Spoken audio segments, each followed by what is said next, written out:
The days are longer, the calendar is filling up, and I want to feel as good as this beautiful summer weather.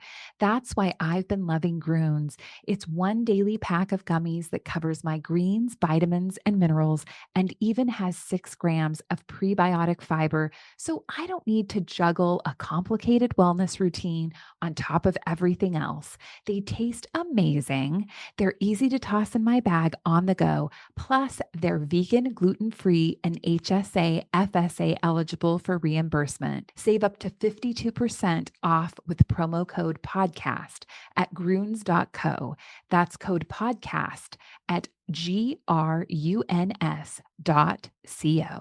Hi, everyone. This is Dawn Mitchell, and welcome to Dawn of Sports. I'm so excited for this week's podcast. We have Julia Daniels from Care 11, who is a spark plug that has just been on the scene here just for a little bit over a year. I am personally happy because now there's finally another woman sportscaster on the main 4 stations here in town, and you're going to love her as much as I do. She is just a joy.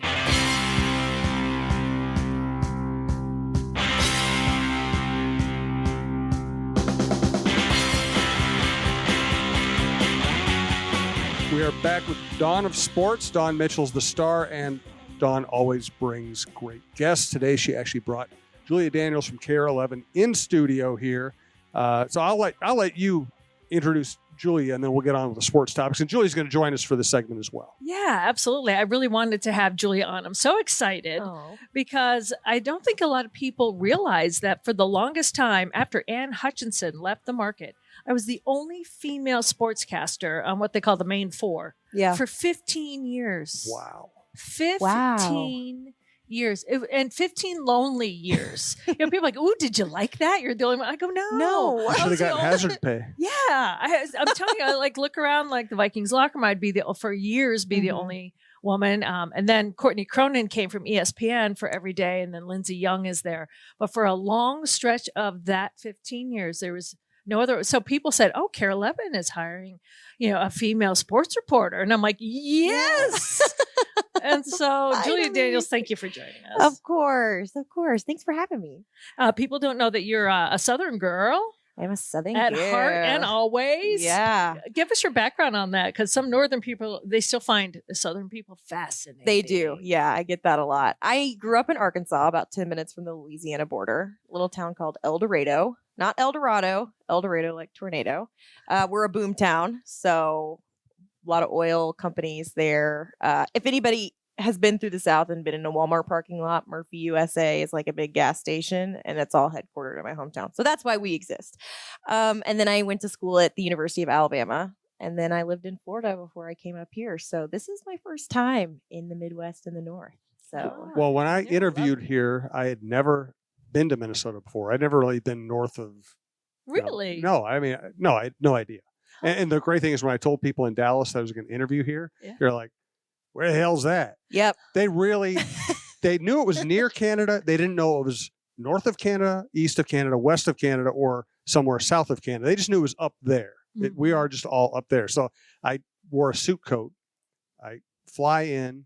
All I have to do is get from the airport to I go stand outside my hotel downtown Minneapolis waiting for my boss to pick me up. And I'm just wearing a suit. No gloves, and it's about -10. And I'm like, I really thought I was going to die before I got to the interview. I still don't know why the hell I took the job, but here you are. Here I am. Yeah, it happens. Sorry, that's my I love interruption. it. I never do that about you, and I'm just picturing it. Hilarious. That's so funny. Well, we're going to get to more about learning about you, but the first segment, and thank you for joining us for this, where Jim and I kind of riff on different topics in sports that's going on right now. Jim, if you want to lead the way, there's so many different things to touch on. There's so much going on. It's crazy. And just to reintroduce the show, this is Dawn of Sports. This is TalkNorth.com. If you like the show, please subscribe to your favorite podcast app. It's free. It's the easiest way to listen. We have probably the best sports lineup in town. Go to TalkNorth.com. Check out all the different shows. 2 on the Vikings, John Krasinski on the Wolves, Michael Russo on the Wild, Roy Smalley, Lavelle Neal, and myself on the Twins. We have Mike Grimm on the Gophers. We have outdoor content, variety content. Please check it all out. We do appreciate it. It's been fun growing the company in this market. And by the way, Dawn has brought on great guests. We've had on Chad Greenway, Mike Tirico, Jim Cott, Laura Oakman, Andre Yak, our good friend.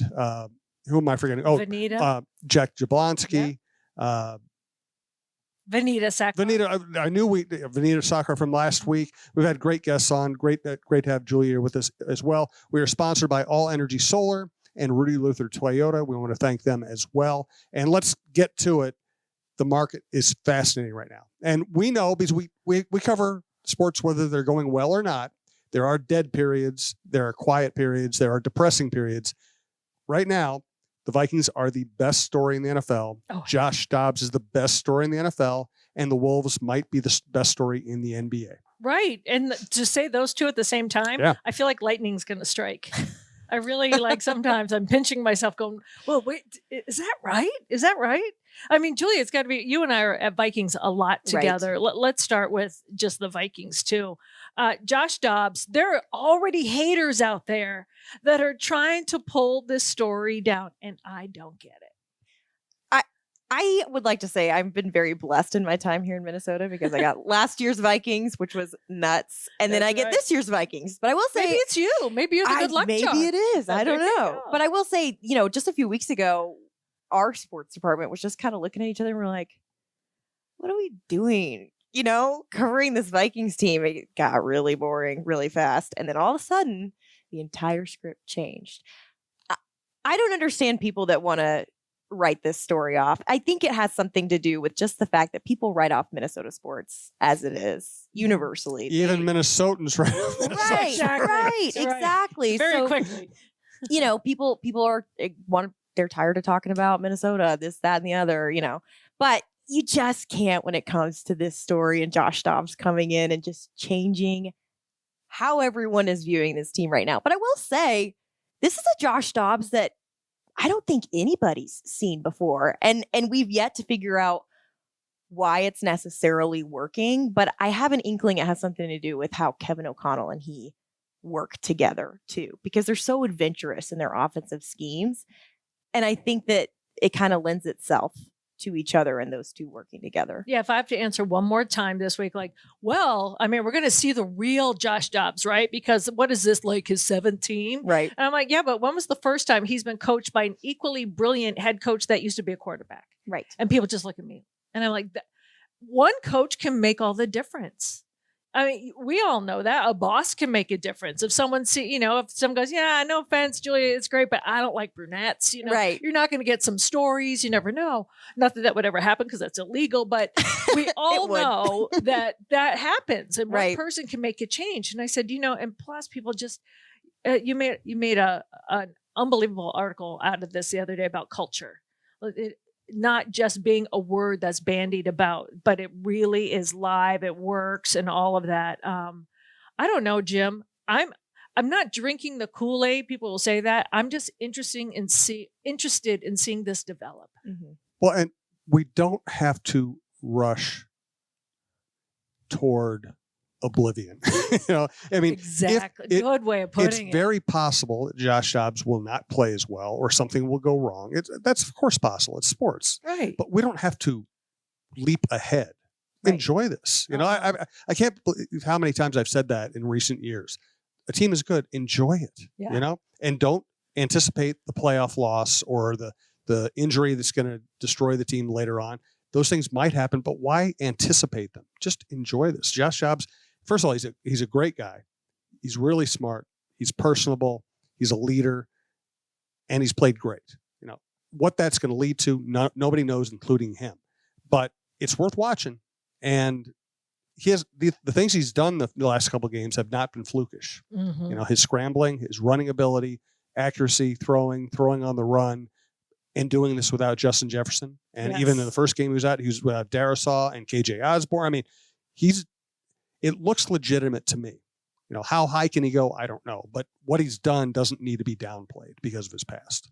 And I am tired of the people saying, well, they're playing better without Justin Jefferson. Maybe you shouldn't come back. I'm like, that's dumb. That's a joke. No, they're serious when they say this to me. I'm like, really? I said, you have a guy that everyone's going to be focusing on, and all these other people that have been carrying the load are going to be open. Are you kidding me? I said, and JJ's going to get open because he has prided himself on the fact that I know people are targeting me and I still want to get open. But you also mentioned just kind of how people are just down on Minnesota sports anyway. What was your thought about it when you first got here? Well, so I got here in June of last year, so right before training camp. I have family that lives here randomly enough, so I heard about the Vikings a lot. But when I got here, I didn't know what to expect because we were all in this sort of limbo where we didn't know what Kevin O'Connell was about because obviously he'd never been a head coach before. We had seen what he had done as offensive coordinator for sure, but we didn't know what it was like. A lot of people were really down because the culture was not great with the Vikings before that, right? But I came in and I went to training camp, and you have guys like Zadarius Smith that was running around, screaming and yelling. You have Josh Metellus, of course, who is just like the personality on the team.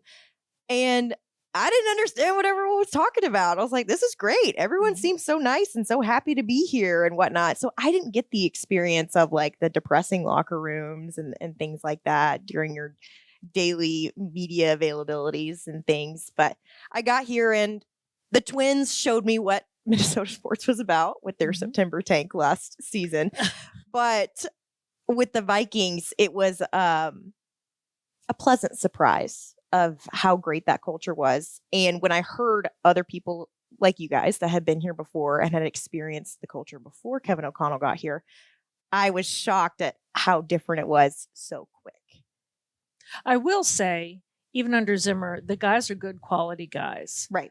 I think that there was a little bit of the offense versus the defense, maybe more on the coaching staff when Zimmer was there, just by hearing things from people. But from my personal observances, I would say the past 10 years of the Vikings locker room are probably the best quality athletes I've been around in terms of they went through some horrific losses, right? And they still showed up and talked.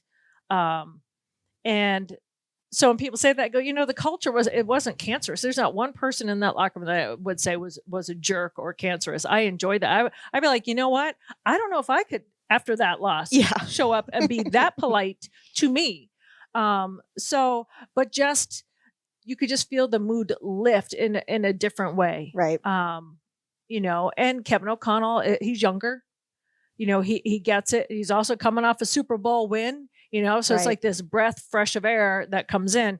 But the way he and Kwesi think differently, and they're okay with saying this is different and we're going to do it and we're going to stick to our guns and it's working. I think that's pretty cool. Jim, you've been around a lot more locker rooms than I have, but I mean, the players are good guys. Yeah, no, and they were pretty good guys under Zimmer as well. I think what changed was Zimmer didn't want Cousins. That created a rift. Then when they weren't winning anymore, there was a rift between Spielman and Zimmer because both of them wanted the other to take the blame. And all of a sudden you have a head coach who hates his general manager and his franchise quarterback. Things aren't going to go well. They're just not. And Zimmer was a really good guy as a coordinator. I know people who covered him, in Cincinnati, Dallas, Atlanta. They all loved him. He was great in the locker room. He was that way when he first got here. Once they hit a critical mass of not succeeding, and he knew that eventually his time was limited, he got pretty grumpy, and everybody in the building admits it. They couldn't wait. All the people who loved Zimmer couldn't wait to get him out of the building by the end. It's also another case of what could have gone wrong for him went wrong. Yeah. Right. And I was getting a little bit of feeling because not to be Pollyanna, but I'm always like, there's a group think in Minnesota. You're always waiting for the other shoe to drop. Yep. What if you think about the shoe not dropping? And people look at me like, it's easy for you to say coming from New England. And I said, when I grew up, they won nothing. Like the Celtics won, right? The Celtics won when I was younger, and that was like, woo! And everyone else was terrible. Everyone else was terrible. And the Red Sox had, a curse. So, and they didn't break it till I moved to Minnesota. And I'm like, and then everybody started winning, right? I moved. It was you. I was like, woo. But so I started thinking like, there's, come on, like there's hope. And even like in the Colts game where people are like, oh, they're terrible. I'm like, hey, I'm from New England, 28-3. It's never lost. Come on. And so I really mean that. So I covered that game, by the way. I was there too. And you could feel it coming You could on. feel it coming on. Now, trust me, New Englanders weren't going, oh, okay, at halftime, things are great. They're throwing stuff at their TV, probably cussing it out, right? But they don't like turn it off. They don't say, forget it. They don't not show up to games. They're going to show up to games and tell the athletes what they think is what they're going to do. But so I was like, but let me tell you, this year, when Kirk Cousins went down and then all these things are happening, I'm like, what is it with this team? Ever since I've been here, I got here, it was Love Boat, you know, then there were Star Caps, and then there were the Wizinator. Oh my goodness. So many that I can't even imagine. So I'm like, and someone goes, you're speaking like a true Minnesotan. And I'm like, gosh, I go, you know what? Maybe the Vikings or maybe Minnesota name a curse, like give it a name and then beat it and then crush the curse. Yeah. Don't let it be this overall gray mass of all of Minnesota sports kind of hanging over, right? Because that's just too weighty. Just pick a team at a time, give it a curse, kill it.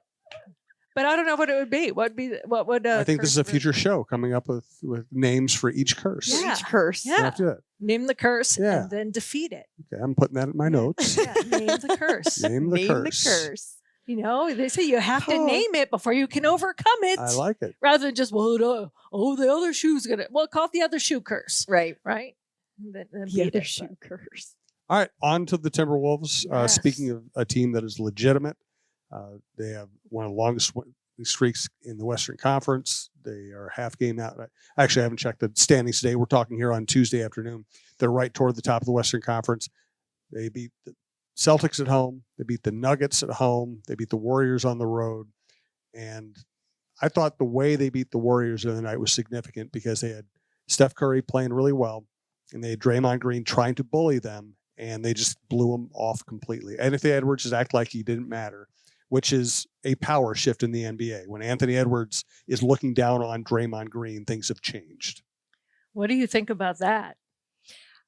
So I remember media day, what was that, 2 months ago for the Wolves? And I just always, in my first season covering the Wolves, I just always got the sense that they were saying things and this, that, and the other, and they would say things, but they never really followed through on the things that they would say. So when it came to media day, I took it all with a grain of salt, right? All the and you should. Talks about maturity and we have to do this better and that better and whatnot. And now we are finally seeing it come to fruition, right? Guys are taking responsibility. And Rudy said this, what was this, last week? Maybe on Wednesday or something like that, where he just said, the difference this year has been, number one, obviously Kat is back, right? Number two, the coaching staff has been way more honest with everyone on the team about the things that they have to do in order to win games. And he said, and it's not just the younger guys or the bench players that they're being honest with Kat, they're being honest with Ant, and they're telling them these are the things that they're going to have to do. And he said that's different than what they did last year. And we're seeing that work out for them. I think it's exciting. I also think, it's Minnesota sports. We have to be cautious. It's still early in the season, right? About all this. I think when it comes to end of December, around the holidays, then we can start to really build our confidence that they're still playing the way that they are at that point. And people are like, oh, you're starting to drink the Kool-Aid. Last year, before they got into that play-in game, I was like, this team has something if they can just straighten out some of their issues. Yeah. So I'm pleasantly surprised that they're actually taking what they did positive last year and building on it. Most specifically, their defense. Yeah. I'm still of the old ilk on, because when I played basketball in high school, like if you missed free throws, you sat, right? So I'm like, I say in the NBA, and we've said this before on the show, like don't miss those free points. So that just sticks in my craw. That's just something on the side. But watching their defense and then watching them open up leads on these teams, and then just having Ant go to work when I forget which game it was most recently that I was there too, where you see the anticipation of the crowd, that he is going to windmill jam this, right? Because he has one guy to beat who's been terrible all night, and you could just feel it in the crowd. And you know what? That guy, not only does he finish it, he showboats, he gets that crowd going, but it's showboating in a I back it up kind of way. Right. And I love that. So I think they're playing with confidence. They've got Jim, you called them out. You said they didn't have great offense a couple of weeks ago, and they put that together. But for me, it's still not where it can be. It should get better. It could be sensational. Right now they're scoring because they have talent. They really haven't gotten into a good offensive flow yet. But talent overrides it all, right? Well, yeah. Well, most cases it does, but I think they can be a very good offensive team if they improve their ball movement. Right now, it's guys just making shots, right? Which is nice. But you can be better than that, right? Well, when they beat the Celtics, I was like, okay, let's back this up. This is for real now. You know that this team has it. So and it really crossed, like you said. I know, and it really is a different team. I mean, this is their first. This is the first time they've had Conley and Alexander Walker in a training camp, and they're two very important players. Gobert is much healthier than he was a year ago, and you see the difference now. Last year, he stood by the basket and hoped people would run into him. Right. This year, he's chasing people. He's active. He's completely different in terms of his health and his physical ability. And Cat's the second best player on the team, and he played a third of last season, if that. And it took a while for him to get going once he got back for obvious reasons. He's a heck of a player. This market hates him because he doesn't say the things they think he should say, and he complains to the refs. Because of that, he gets so underrated. He is a very good player. And the biggest thing for him, he could always score. He is playing defense and hustling like we haven't seen before. Oh, absolutely. That's what I really like when I see Cat playing defense like that. I've never questioned Cat about being a talented basketball player. He's a really good player. What I really do like is he is okay with Ant being the number one guy in the team. He is. And not many players of that stature and that talent that Cat has is okay with that. And I'll give everybody a cheat code here. If you hear a Minnesota journalist or sports fan questioning whether Karl-Anthony Towns is willing to be, less than the number one on this team, that person doesn't know what they're talking about. Exactly. Because he welcomed Rudy Gobert, a guy who came in and took his position, center. He welcomed Gobert. He made him comfortable. In fact, one of their problems early last year is that Towns threw too many passes to Gobert. Right. I mean, he should have just been take it to the rim. Well, Towns is the better offensive player, but he was too unselfish. Right. He gets along great with Ant. So, listen, whether this group works out to a high level in terms of basketball, again, we have to wait and see. But there's no personality problem there. No, not at all. Finally. I hate to bring up a sore subject since we're riding high, but the Wild. What is going on with Kirill Kaprizov? The Wild, I thought that they would have just a team that would be like on fire out of the gate. Not this. They stink. The defense is terrible, and it's made the goaltending should be good enough. The goaltending has not been good enough because the defense is terrible. And then Kaprizov has not played well enough to offset the poor defense. And to me, the scariest thing is it's one thing to play bad defense when you're missing two of your top six defensemen. Spurgeon is their second best player. Goligoski's a solid veteran. Right. Now Spurgeon's back, and they're still giving up 8 goals. There's something wrong there. Spurgeon can't do it all. No. Right. And he's got to kind of ease into, I know hockey players just jump right into the regular season, right? But when you're out on IR like that, he's got to get back in the flow, but he's still arguably the best guy on the ice. He's a great player. In his first game back, he was amazing. He almost got the game-winning, or at least tying shot off the post after he'd already done so great in that game. I just don't know what it is. They seem to have the chemistry. They seem to have the talent.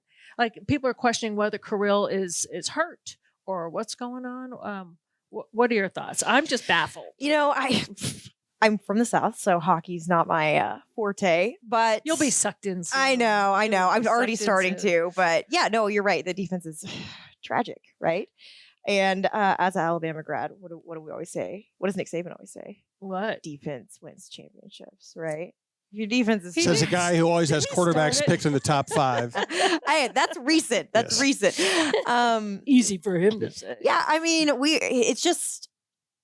it's sad to watch, even as an objective journalist, to sit there. I mean, we're sitting on Sunday night watching the Stars game, and every time we go back, it's just worse and worse and worse. Yeah. And I wonder, just from y'all's perspective of having covered hockey longer than me, like, is Dean on the hot seat here? Like, how does that work with I this unfortunately think he organization? will be if they don't get it together. It's the nature of the NHL. Yeah. They recycle coaches every 3 to 5 years. Yeah, They right. just do. So it's the easiest thing to do. I think the root. I think Everson. I think he's a good coach. I do Right. too, and the players love him. I think that they might be having payroll fatigue at this point. They've been carrying Suter and Parisi's contracts for a long time. They're at their peak right now, which means they couldn't go out and make any aggressive moves in the offseason. And it was kind of a borderline playoff team to begin with. You know, they're fighting with one hand behind their back right now. And I think Guerin's really good, and he's made a lot of really intuitive moves. But I think there are two things going wrong. They couldn't be as aggressive as they wanted to because of their payroll concerns, and whether it's they're tired of hearing the same voice or they're tired of their limitations. Something's wrong there. This is embarrassing the way they're playing. Yeah, and it wasn't like that. Some of their games, were really good. Looked like they were pulling it together after that initial losing streak. They kind of went on a run. And then it just kind of the wheels fell off. And you can't just say it was all because Spurgeon was gone for all that time. I mean, maybe there's a ripple effect of that, but, I just kind of feel bad for players like, Moose and the guys that are just grinding it every night and just trying. And then, like you said, you turn on that game, you leave the room for a second, you come back, you go, what? Yep. Yeah, what's happening right now? So. Yeah, Dean will probably take the fall. Yeah. And it's a shame. He's such a good coach. Yes. Yeah. Let's get to women's sports. Yes. This one, we always want to highlight something in women's sports, local if possible, but national sometimes or international sometimes. This is easy this week. Gophers women's basketball hosting UConn on Sunday. I'm going to be out of the country on vacation. Otherwise, I would definitely be there. I love going seeing high level women's basketball period. You're going to get to see Paige Beckers against Mara Braun, and you're going to see kind of the coming out party for Dawn Plitzwhite, who I think is a very good coach. They've played inferior opponents so far, but you've seen improved ball handling, you've seen improved defense. You've seen smarter play, and the talent is there. And you know what I really love? I love that when Beckers was coming back, it is like front page news, and it is splashed on ESPN and splashed everywhere. I'm like, see, that's what we're talking about. And there were guys looked up, go, oh, Beckers is back. I mean, I was out to dinner, and I'm like, that's how we turn the page. No pun intended. Brandon almost spilled his coffee. I did not even mean that. It just kind of came out. But I'm really enjoying that. And then when you say, Dawn Plitzwhite, to get this team to go out there, face them on get some real teeth of a matchup, I'm really eager to see. And I don't want Minnesotans to be like, oh, see, they're terrible. Right. They can't, blah, blah, blah. You got to start somehow. You got to start somewhere. They're probably not ready to beat UConn. UConn is stacked as always. But it's a good litmus test. But and you know what? You don't have to. Every game doesn't have to be won. It really, I mean, we don't have to have this mentality that you have to win every game for you to be happy as a fan. UConn's coming to Williams Arena. That is a big deal. Oh, they are. Oh, I thought they were out there. Yeah, they're here. They're here. Oh. No, it's big. It's a big deal that UConn is coming here. And again, make my way over there. Paige and Mara played against each other in high school. Yes. And of course, Paige is one of the world's great players. Mara got after her when they played together.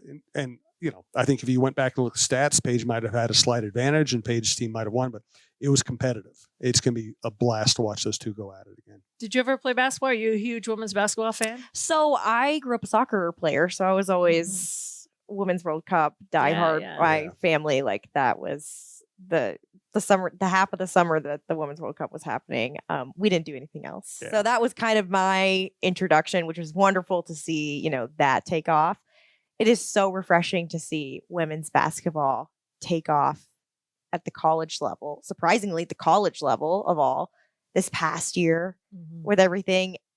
I think, this Sunday, like you said, will be a litmus test, but Dawn Plitzwhite should be really excited for these matchups and to see how her team handles.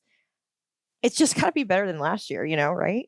Yes. So it's just, the bar's not terribly high, but there's so much talent here in the state at the prep level that's, I think, what she's talked about that she's really excited about moving forward with this program, is hoping to keep some of this talent here in the state.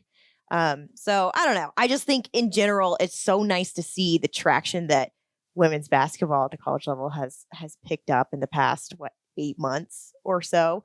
And NIL certainly has something to do with that too, but just the way that people pay attention to it now, and like Williams Arena will be sold out on Sunday or near that. And it's refreshing to see, as a woman in sports myself too, just the traction and the attention that these young women are getting for the talent that they have. And I just love that Paige Beckers, Caitlin Clark, Mara Braun, and Mara obviously has to work to get up to that level, but 3 Midwestern girls who are a big deal. Yeah. Well, so and you who brought draw up who people. my highlight is of the week. Caitlin Clark? My highlight was Caitlin Clark. Yeah, and not she's to diss the phenomenal. Gophers, but unbelievable. Oh my I've been gosh. following her. Well, she's the best player in the country. Yeah, 3rd career game with 40 points, 5 rebounds, 5 assists against an AP top 25 opponent. No other player, male or female, has more than one such game over the last 25 seasons. Yeah, she's unbelievable. Insane. So I screenshot that just for you, because I was like, oh. But here locally, I want to give a shout out to the teams when I first got here, when it was Lindsay Whalen, Janelle McCarville, you name it. They really provided the groundswell for some of these young women that are coming up now in preps that grew up saying, I can do that, because look, that's where it starts. And that's what I love, because I came in and I was like, wow, this town loves women's basketball. This is talented.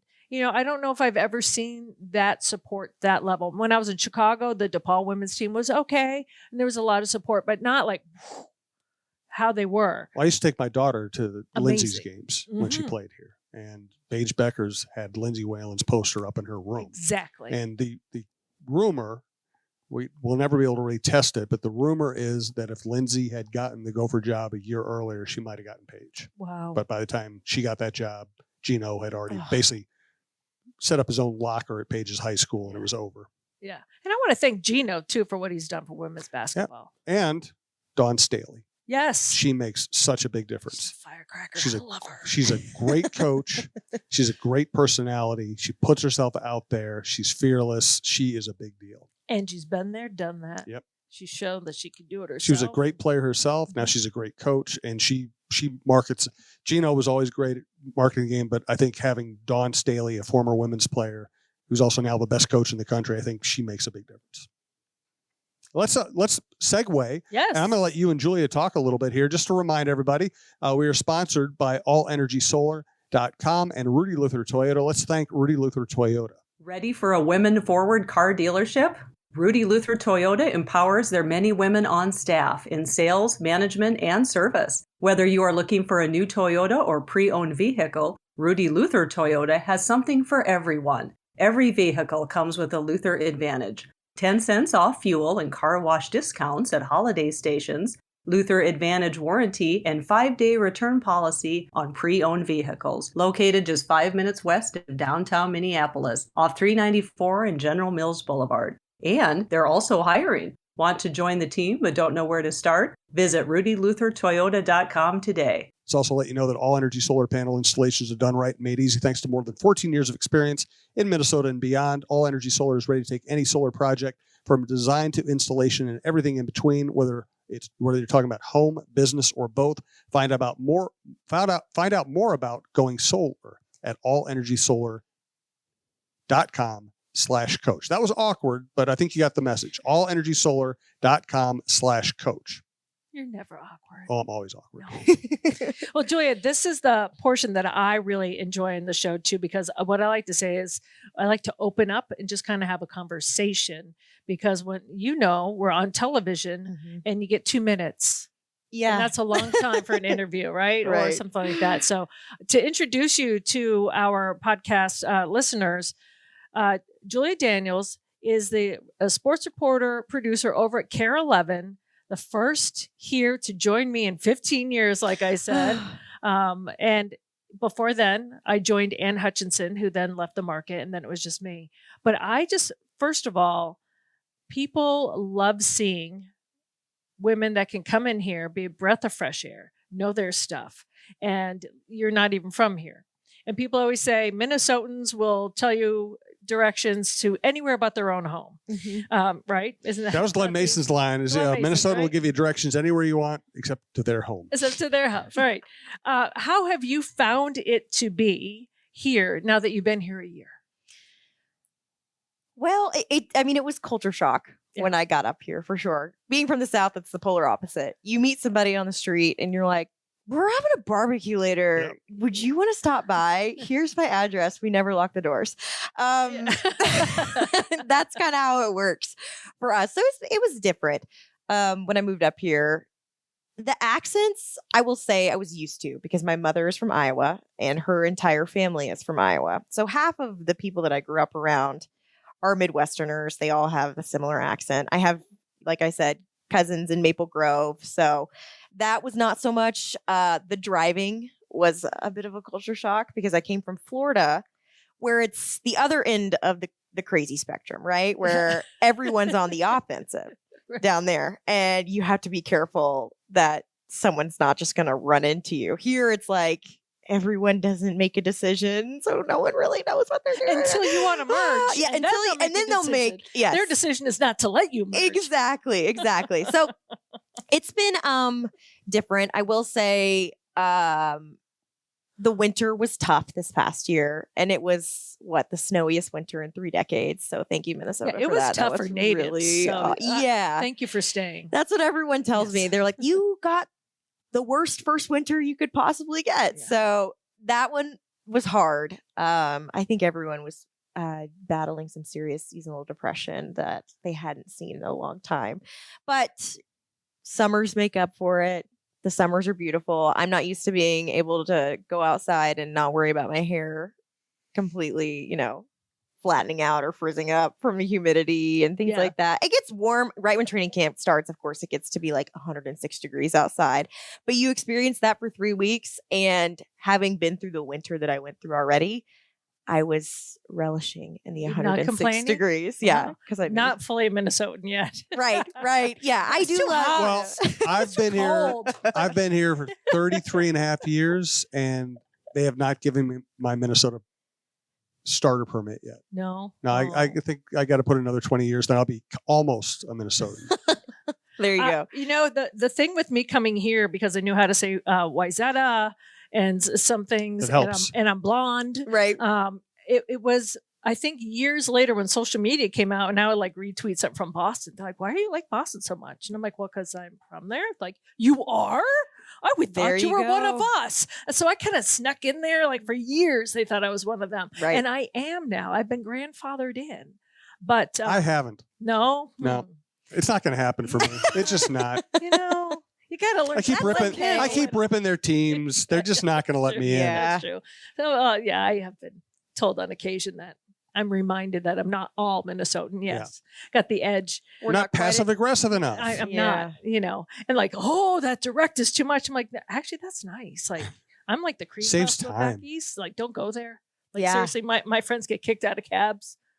Like, don't go. If you think I'm harsh, please don't. My friends friends get call me kicked the out. We got to doormat. save that. That's a promo. My friends get kicked out of They cabs. do. We're going to my friend's rehearsal at a church, and there's 2 cabs, right? This is before Uber. And we all of a sudden we're like, why is Trisha's cab getting pulled over? Like what? And then they're dumped on the sidewalk. And we're like, what did they do now?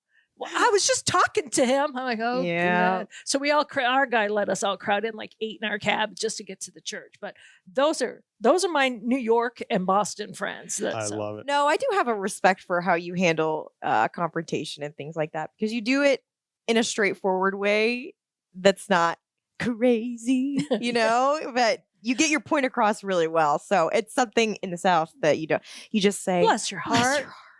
Bless her heart. Bless her heart. You And then you talk about them behind their back. The funny thing is, I've only had to learn that in this business. Yeah. My college roommate said, "You're going into media, you're going to get eaten alive." And you know what? There's a point in my career where I thought she's absolutely right. Mm-hmm. That I had to learn how to toughen up. Yeah. Because I would just smile and say nothing if someone hurt my feelings or if someone did something really rude or sexist, I wouldn't say anything. Right. And then that hurts your career. So, but you can't go, because that, first of all, that wouldn't fly in my house with Mama Barbara. Right. Right. She was like, you're a lady. You can be an athlete on the field and lady off. Like you do not raise your voice. Yeah. My mom, when she got mad, she lowered her voice. Like Oh, that's scary. Yeah.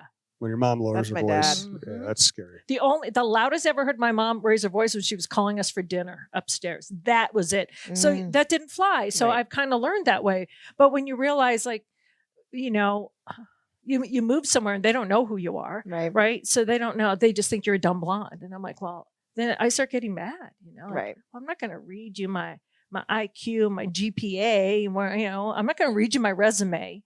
So, but I would just like internalize that. And my mom also said, you're going to have to let that out. Like you got to learn to verbalize it.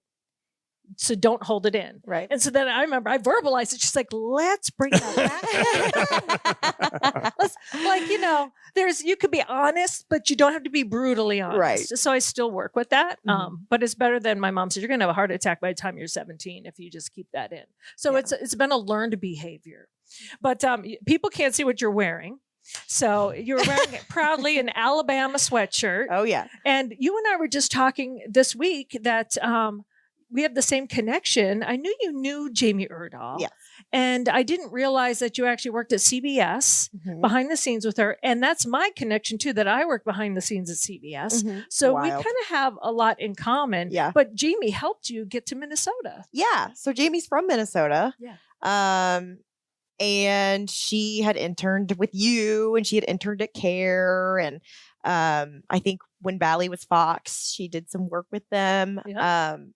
So Dave Schwartz is one of her favorite people in the business, or that was in the business. Well, that's a good choice. Yeah, I know, right? Such Shout a great out to guy. Dave. I was in Florida before this, Panama City Beach, not expecting to come to a market this size at all, but she had mentioned that Dave was leaving CARE and I should be on the lookout for some openings in the sports department there. So I kept the lookout and they didn't post the job for a few months. And when I finally saw it posted, I immediately applied. I spent hours at my old news station putting together my reel and everything. And she said, let me know when you get done with everything and you apply and I'll try and reach out to their department. And she did. And Reggie really liked what he saw from me. And he's all about investing in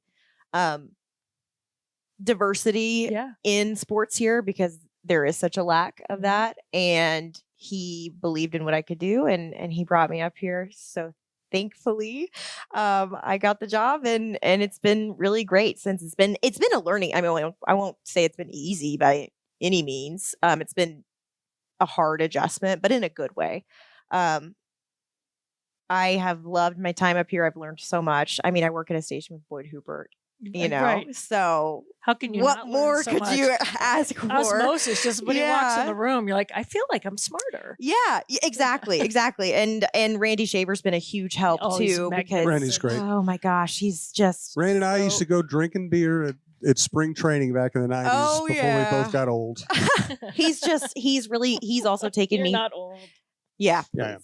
He's taken me under his wing too, just because he knows I'm not from here and he knew that I didn't know a lot and he would send me names of make sure you know who this, in Minnesota sports. Jeff Passel did that for me. Yeah, it's a lifesaver. Let me tell you a little background on this kid. Let me tell you something about it. It was always like, hey, Don, let me tell you. Yeah. And that is invaluable, especially if you're not from here. Mm-hmm. So he would just send me people and he'd be like, make sure you go. I have a whole notebook full of Minnesota sports because I just didn't, grow up around that and I didn't learn about. And I'm also just younger, I was 24 when I got here, so that was a learning curve in itself because I wasn't alive for a lot of the things that he was covering when he was in the sports department. Exactly. So he's been a huge help, and Reggie's ability to let us be creative in the department and not be so your traditional sportscaster makes it really fun. I think we have really great chemistry in our sports department. And we've been through a lot in the past year all together, and it's brought us closer together. So it's just been really great. I've been able to do things that I didn't think I would I was going to get to do until I was, 28 or so. So it's just been a really wonderful experience. Well, when you get to 28, you'll be the Mhm. age that I stay at. So Oh, perfect. just let me know. Then we'll be twinsies for a year. I like it. And that'll be great. Everyone always says, what is your favorite interview? I want to ask you, what is your worst? My worst. We all remember the toughest, just worst interview. in my career so yeah. far. Oh, yeah. Any that sticks in your craw. Right. My worst interview so far would be, oh God, I think about it. Probably some of my first ones that I did when I moved to Panama City, and I didn't have a lot of experience doing things. I did a lot of pressers. Because it was you, not the person. Oh, you mean the Yeah. person, the Yeah, worst? well, 'cause I you're mean, perfect. I'm sure it's. Come on. I'm sure it's some 15-year-old kid that you're trying to pull teeth, getting them to say something, That's the worst. and they're just kind of awkward, and they're talking to some random 22-year-old girl, asking them questions Really, about. just don't say anything bad. Yeah. I think that's probably the worst when it comes down to it. There were times. I mean, so I was friends with some of the Alabama football players. And there were times I'd be at their pressers and I'd have to ask, I'm asking questions because that was my job when I was there. And they would just kind of laugh while they're at the podium because I'm the one that's asking a question. And they just thought it was funny because we're friends. But other than that, I mean, it's just mostly the younger kids when I was covering a lot of high school sports all the time where you couldn't get them to say anything. Oh, yeah. You're like, oh. Yep, I remember that from covering high school sports. Sometimes you think this would be a great story, and you talk to the coach, he says nothing. You talk to 3 kids, they say absolutely nothing. You're like, what the hell do I do now? Yeah. Yeah. And it's supposed to be some big feature or something. Yeah. That's when we in TV, we can use it as a nap pop, right? Little 2 seconds. Yep. Go, Yep. that's great. Yep. Because that's the best thing they said in that interview. Yeah. We'll use that, but it's hard to write. Hard to write around. You can always find something. You can always find something. Well, Julia, I know that you are a little pressed for time. You're getting ready for your Friendsgiving. I know. Got a busy day today on my off day. Well, thank you so much. And I'd love to have you on again. Yeah, we'd love to have you back and Yeah. have you teach us more about Southern cooking. We'll do a whole I class. miss Butter. Southern cooking. Right. It's butter, but it's more than butter. Yeah. It's And more love. than butter. Seasoning and That might have been as big a shock as weather was when I came up here. Yeah. The fact that there wasn't a restaurant in every corner that had great cornbread and yep. gravy and fixins and Yeah. cobbler. I mean, it was like, oh, you want me to eat Ludifix? You want me Ew. to, I I was, still to this day have not I- tried that. and you shouldn't. Okay. Don't I was shocked how bland the diet was. Now, I've been here for 33 years. The restaurant scene has grown incredibly. It's now Yes. become a very good restaurant town. But But when I moved up here, Oof. Pancake House, the Panacoken was like the best thing they had going here. Wow. We got to get Waffle House up here though. I miss Waffle House. I know. But I don't Who think are you? Waffle House Where are is you going to me. find somebody to punch you in the face at 2 a.m. if you don't have a Waffle House? Exactly. Hobie Ortiz, you didn't get to know Hobie. Mm-mm. He used to be at Fox 8. He was from Louisiana. He gave me talk about spice, and I still have it. It was this big jug, and it's probably something that's like normal to Southerners. Mr. Kucher's? No, Mr. It is a spice, big Louisiana cooking spice. It's famous down there. I it's don't a know. We used a lot of Joe- Slappy Mama when I was Slappy growing up. Mama? Yeah. Is it Joe Torchetti? Oh my god! I mean, there's tons. Yeah, we have a bunch This of is a different And if you spices. girl still have butchering. it, Dawn, you're not using enough. Yes. Okay, I put it on every time I eat chicken. Every time I got to make more. Yep. You know what's good? It's Crystal. Crystal. Yes. If you want a sauce that isn't too hot but has a little kick to it, Crystal's really good. I'm writing all this down. Yes. I'll take a picture of the one and give it to you. I'll show you it is. Okay. All right, we'll resume this conversation at a future date. That's it. Tony. Oh, Tony's? Tony. Oh, yeah. You're talking about Tony's? I thought that was a Cherry. Is that how you say it? Thank you I for thought looking that, I thought up. that Tony's was a Creole East Coast thing. seasoning. Do I get points? I have Creole seasoning in my cupboard here. There you go. In Minneapolis. I don't remember from who. Well, I go to New Orleans all the time. My wife and I go to New Orleans all the time, so we always bring back like 5 different spices every time we come back. Yeah. We would go 2 or 3 times a year to New Orleans. It's the best. But we were only 5 hours away from there, so Yeah. easy drive. It's always worth the trip. Well, Julia Daniels, thank you so much.